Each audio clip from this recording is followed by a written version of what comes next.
والسلام على حبيبه محمد وآله وأصحابه أجمعين. أعوذ بالله من الشيطان الرجيم. بسم الله الرحمن الرحيم. إذا لقيتم فئة فاثبتوا واذكروا الله كثيرا. اللهم سبحانك لا علم لنا إلا ما علمتنا إنك أنت العليم الحكيم. مولا یا صلی وسلم دائما ابدا علی حبیبک من زانت بہ الاسر.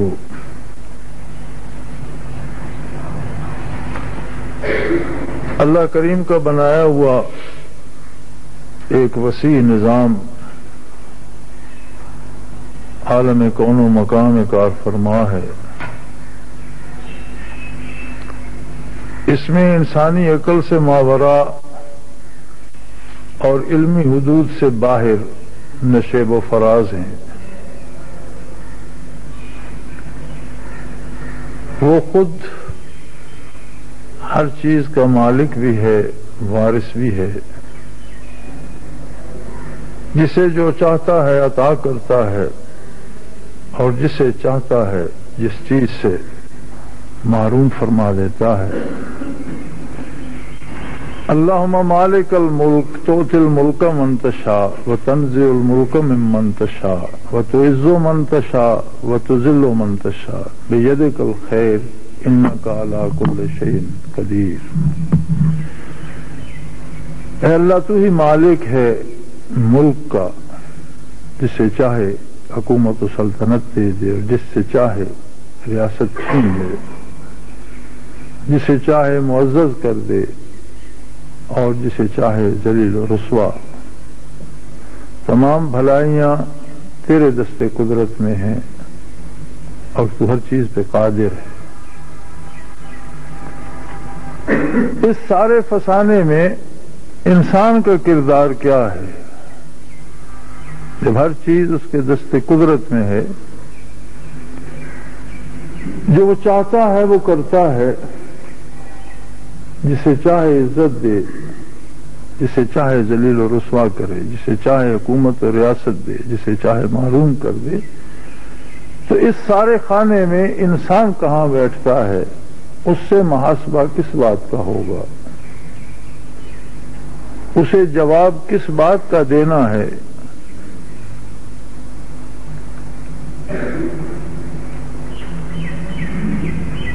یہ بڑا حقیقت پسندانہ سوال ہے کہ آخر انسان کے بس میں ہے کیا؟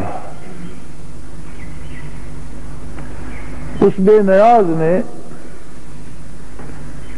اس بے اختیار کو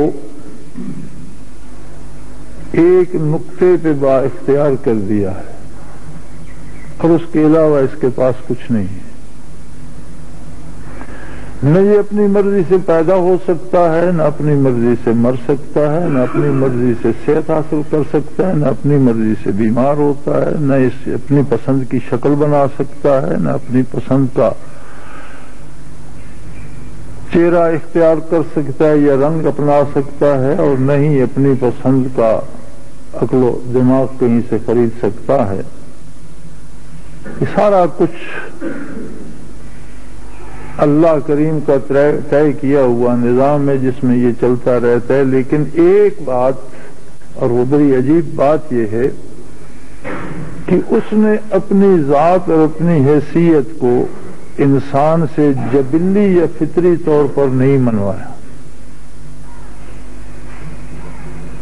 انسان پر صرف یہ فیصلہ چھوڑ دیا ہے کہ وہ اسے قادر مطلق مانتا ہے یا نہیں، وہ اسے وحدہ لا شریک تسلیم کرتا ہے یا نہیں، وہ اس کا اقتدار و اختیار قبول کرتا ہے یا نہیں. اگر نہیں کرتا تو بھی دنیا کا جو نظام ہے اس میں اسے رزق بھی ملتا ہے، اولاد بھی ہوتی ہے، زندگی بھی گزارتا ہے. لیکن ایک بات یاد رکھیں، دنیا آخرت کا ایک حصہ ہے، کمزور سا حصہ، ایک محدود سا حصہ، ایک چھوٹا سا حصہ، اور اسی کے ساتھ آخرت جڑی ہوئی ہے۔ نہ ماننے سے جو عذاب آخرت میں بنتے ہیں انسان کے اس فیصلے پر، وہ اس کی دنیاوی زندگی کو متاثر کرتے ہیں، اسے سکون نصیب نہیں ہوتا، وہ پریشان رہتا ہے، اس کی زندگی آبادیوں میں رہتے ہوئے ایسے گزرتی ہے جیسے کسی بیابان میں وحشت زدہ پھر رہا ہو۔ لیکن اگر وہ فیصلہ مثبت انداز میں کرتا ہے اور اللہ پر ایمان لے آتا ہے اور اس کی عظمت کا اقرار کرتا ہے، اس کے نبی کی صداقت پہ یقین رکھتا ہے، اس کی کتاب کو مانتا ہے، تو ماننے کا مطلب ہوتا ہے اطاعت۔ سمعنا و اطعنا، ہم نے بات سن لی اور ہم نے اس بات پر عمل کر لیا، اطاعت کی۔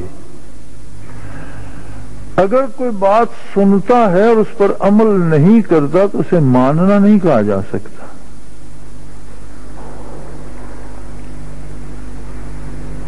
ائمہ فقہ کی اکثریت اس بات پہ متفق ہے کہ عمل ہی ایمان ہے، سوائے امام ابو حنیفہ رحمۃ اللہ تعالی علیہ کے، کہ وہ فرماتے ہیں یار زبانی اقرار بھی عمل کا ایک حصہ ہے اور زبانی اقرار بھی ایمان ہے۔ دیگر تینوں ائمہ اور دوسرے بڑے ائمہ، امام بخاری رحمۃ اللہ علیہ جیسے جلیل القدر حضرات فرماتے ہیں کہ عمل کے بغیر ایمان کا اعتبار نہیں۔ صرف امام ابو حنیفہ رحمۃ اللہ علیہ فرماتے ہیں کہ جب زبان سے کوئی اقرار کرتا ہے تو یہ بھی تو عمل کا ایک حصہ ہے، لہذا اسے مومن کہا جائے۔ لیکن یہ کتنی نازک سی بات ہے کہ انسان کا یہ اختیار جو فیصلے کا ہے، یہ اس سے اس کی زندگی کے سارے فیصلے چھین لیتا۔ ایک چھوٹا سا فیصلہ کہ اللہ میں تجھے اپنا مالک مانتا ہوں، اس کے بعد انسان کے پاس فیصلہ کرنے کا اختیار ہی ختم ہو جاتا ہے، پھر اسے ہر فیصلہ وہ ماننا پڑتا ہے جو مالک کا ہے۔ تو یہ چھوٹا فیصلہ ایک بہت بڑا فیصلہ بن جاتا ہے۔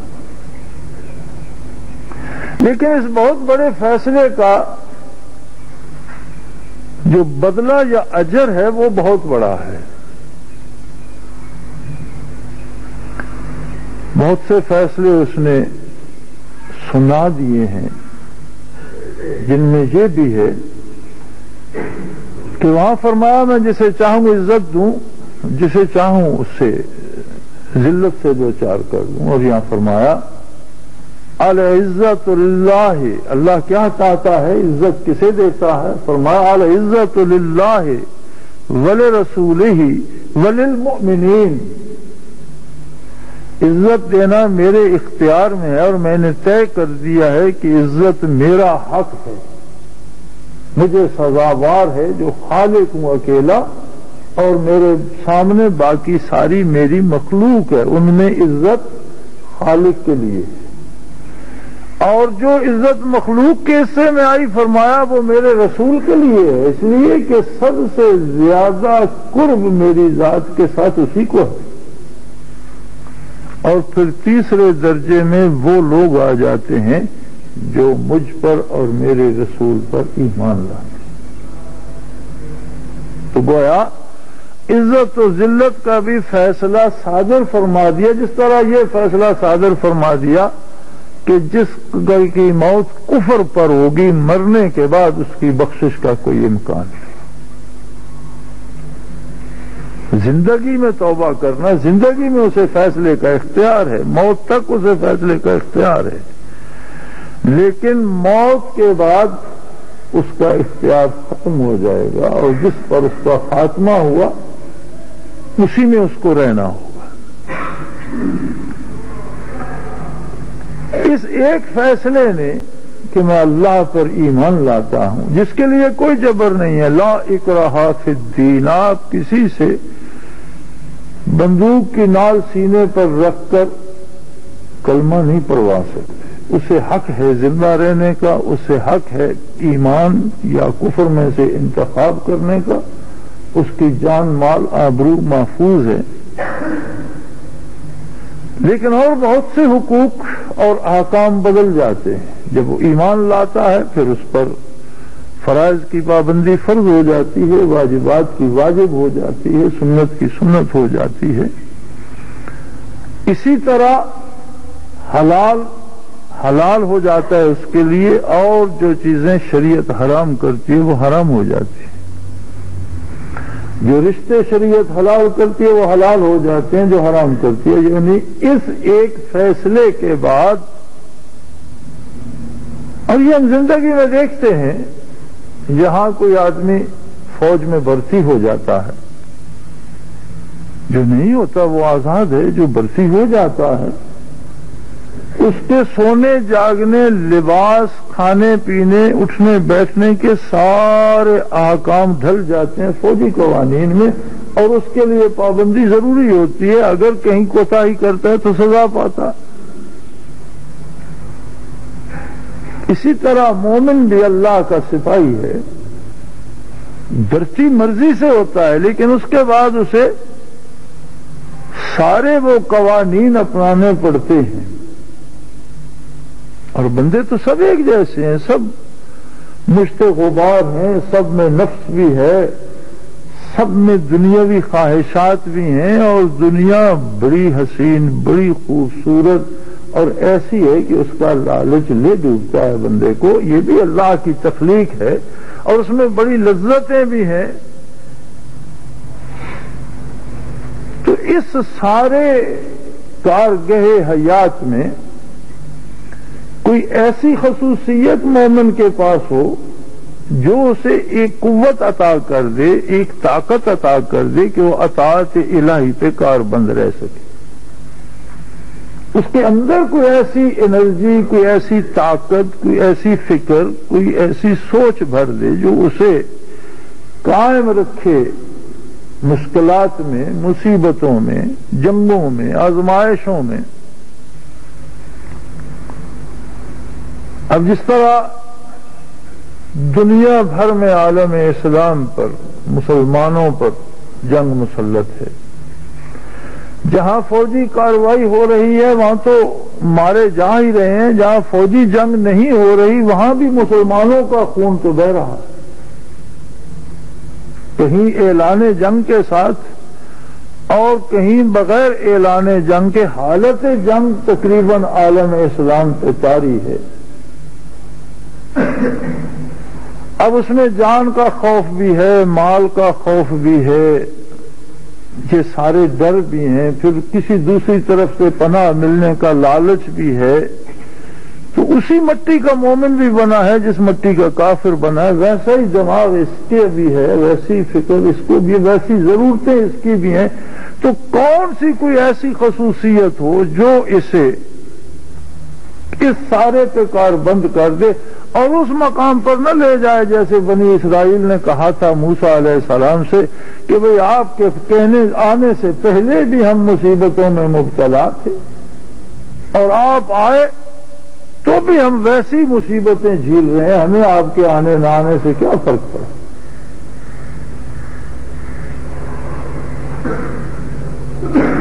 اس کے لیے اللہ کریم نے فرمایا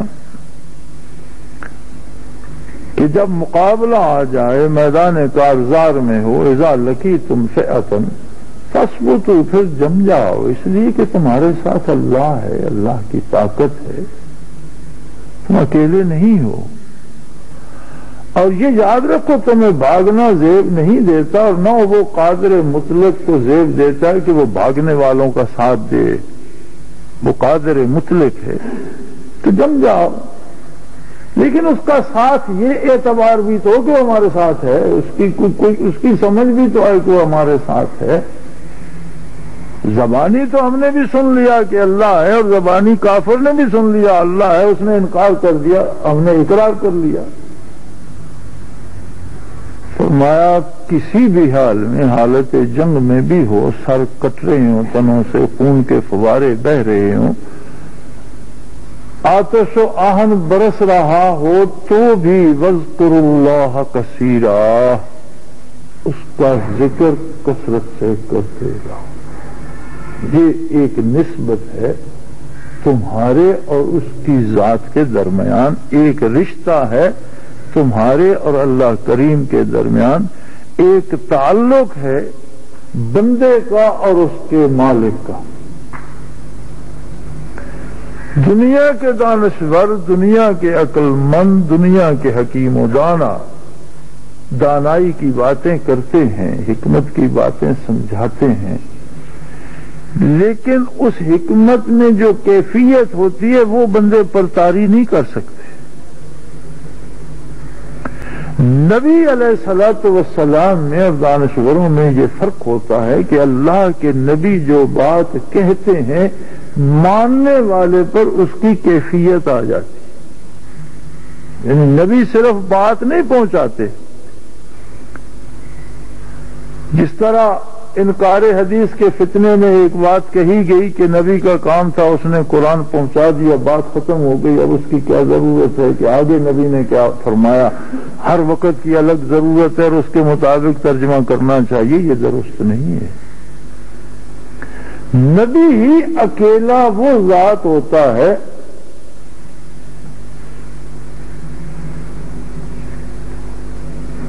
جو اللہ کا کلام پہنچاتا بھی ہے اور اس کے ساتھ وہ کیفیات سینوں میں اتار دیتا ہے جو اس کلام کے مفاہیم میں ہوتی ہیں۔ لِتُبَيِّنَ لِلنَّاسِ مَا نُزِّلَ عَلَيْهِمْ، لوگوں کے فہم و ادراک میں یہ بات ڈالنا، بیان کر دینا، واضح کر دینا، انہیں پتہ چل جائے اللہ کیسے وحدہ لا شریک ہے، وہ سمجھنے محسوس کرنے لگے کہ واقعی وہ واحد لا شریک ہے، وہ محسوس کرنے لگے کہ واقعی میرا رب وہی ہے، وہ محسوس کرنے لگے کہ وہ میرے ساتھ ہوا معاکم اینما کنتم، ہر حال میں، ہر جگہ، ہر وقت وہ تمہارے ساتھ موجود ہے۔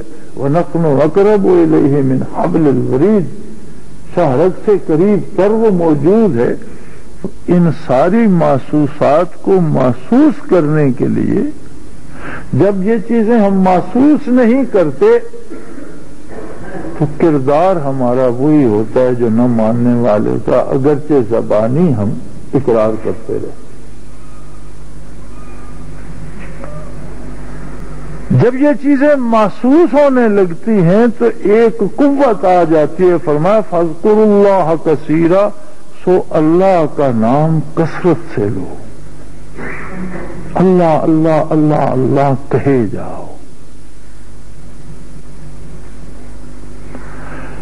یہ کثرت ذکر الہی جو ہے یہ وہ محسوسات دے دے گی کہ تم اللہ کو اپنے ساتھ محسوس کرنے لگو گے، جسے تم نہیں دیکھ سکتے اس پر دیکھنے سے زیادہ یقین کر سکو گے۔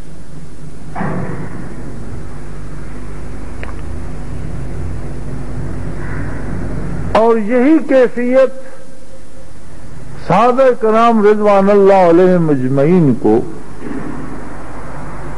برکات نبوی میں ایک نگاہ سے نصیب ہو جاتی تھی، اسی لیے وہ تمام مومنین سے افضل ترین لوگ ہیں،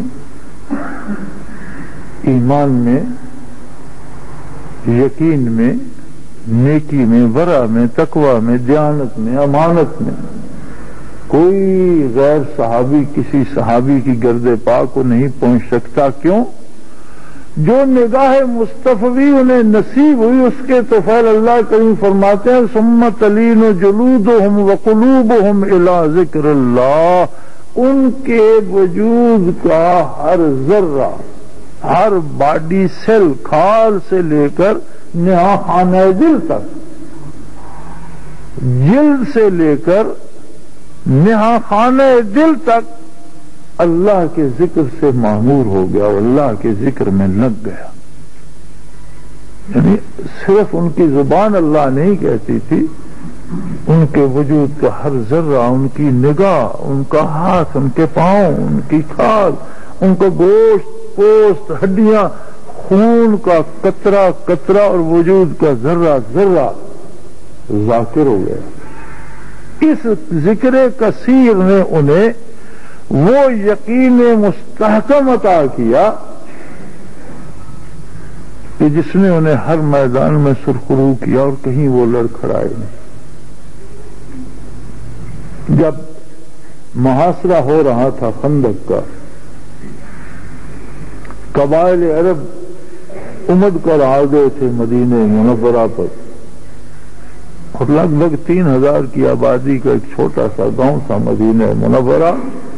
آج کل جو مسجد نبوی کی توسیع ہوئی ہے، مسجد عہد نبوی کے گاؤں سے بڑی ہو گئی ہے اور شہر مسجد کے اندر آ گیا۔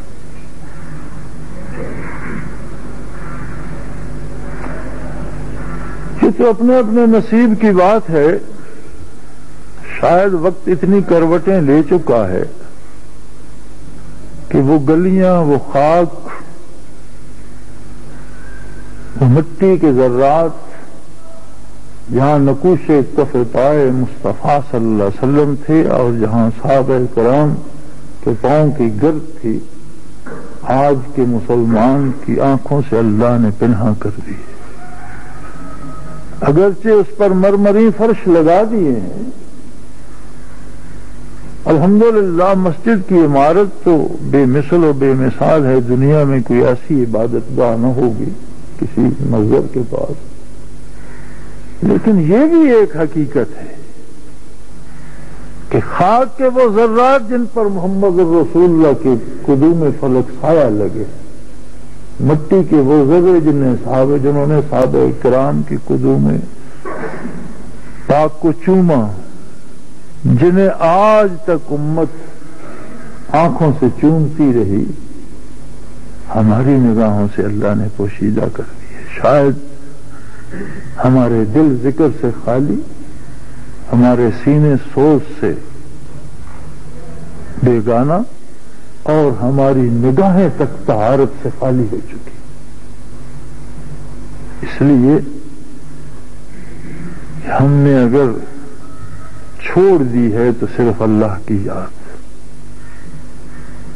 ہم نے اگر بھلا دیا ہے تو ایک اس کا نام، اور اس ایک نام کے بھلانے نے ہم سے اسلام کی روح چھین لی۔ ہمارے سجدے بے ذوق اور نمازیں بے کیف ہو گئی، ہمارے روزے فاقہ کشی میں تبدیل ہو گئے، اور ہم خدا نخواستہ معیت باری سے محروم ہو کر کفار کے رحم و کرم پر آ گئے۔ اگر ہم اس کی پناہ میں آ جائیں تو دنیا کے سارے مصائب کا مقابلہ ہم کر سکتے ہیں، اس لیے کہ ہم اکیلے نہیں ہیں۔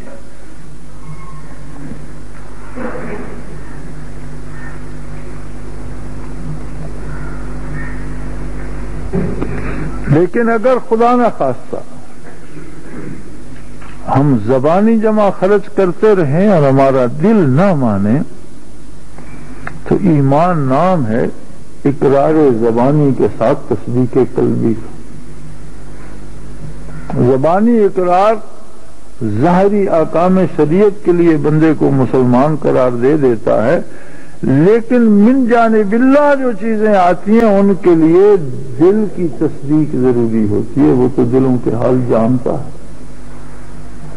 اور نبی علیہ الصلوۃ والسلام نے فرمایا لکل شیء ثقالہ وثقالۃ القلوب ذکر اللہ، کما قال رسول اللہ صلی اللہ علیہ وسلم، کہ ہر چیز کے لیے پالش ہوتی ہے، ہر چیز کے لیے صفائی کرنے کا کوئی مثالہ ہوتا ہے، اسے چمکانے کی کوئی ایسی چیز ہوتی ہے جو اس سے گرد زنگ اتار کر اسے چمکیلا کر دیتی ہے۔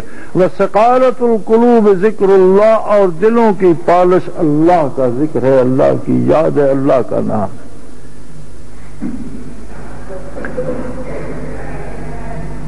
تو میرے بھائی توفیق توبہ بھی ارزاں ہوگی، معیت باری کا یقین ہوگا جو ہمیں تمام پریشانیوں سے نکال دے گا۔ موت آئے تو شہادت کی ہوگی اور اسے گلے لگانے کو دل چاہے گا، زندگی ہوگی تو اطاعت کی ہوگی اور اس میں جینا مزہ دے گا۔ لیکن شرط یہ ہے کہ ہم یہ نسخہ آزمائیں، یاد الہی کا، ذکر الہی کا، اللہ کی یاد کا۔ اور میں سمجھتا ہوں کہ اگر اس حال میں اب بھی ہمیں، جیسے حضور علیہ السلام نے فرمایا کہ بدکاری ہر طرح بری ہے، لیکن اگر کوئی سفید ریش کرتا ہے تو بہت ہی بری ہے، کہ بڑھاپے میں جا کر بھی باز نہیں آیا۔ اسی طرح اللہ کی یاد سے غفلت ہمیشہ بری ہے، لیکن اتنے پرفتن دور میں اور اتنی مشکلات میں گر کر بھی اگر ہم اللہ کا نام نہیں لیتے تو یہ تو بہت ہی بڑی بدنصیبی ہے۔ فیصلے کا وقت ہے، اپنا فیصلہ کرو، اپنے بزرگوں، اپنے عزیزوں، اپنے دوستوں کو اس بات پہ لاؤ کہ ذکر الہی کثرت سے کیا جائے، عبادات میں پوری توجہ اور دل جمی سے اور ذوق سے، رزق حلال کی کوشش کرو، حرام سے بچنے کی کوشش کرو۔ یہ طے ہے کہ مٹنا باطل کو ہے اور غلبہ حق کو ہو۔ جاء الحق وزهق الباطل ان الباطل کان زہوقا، باطل بنا ہی مٹ جانے کے لیے ہے اور حق کا نزول ہی اس لیے ہوا کہ وہ قائم رہے گا۔ نہ کوئی نیا نبی آئے گا، نہ کوئی نئی کتاب آئے گی، یہی نبوت، یہی قرآن، یہی کتاب قیامت تک قائم رہے گی۔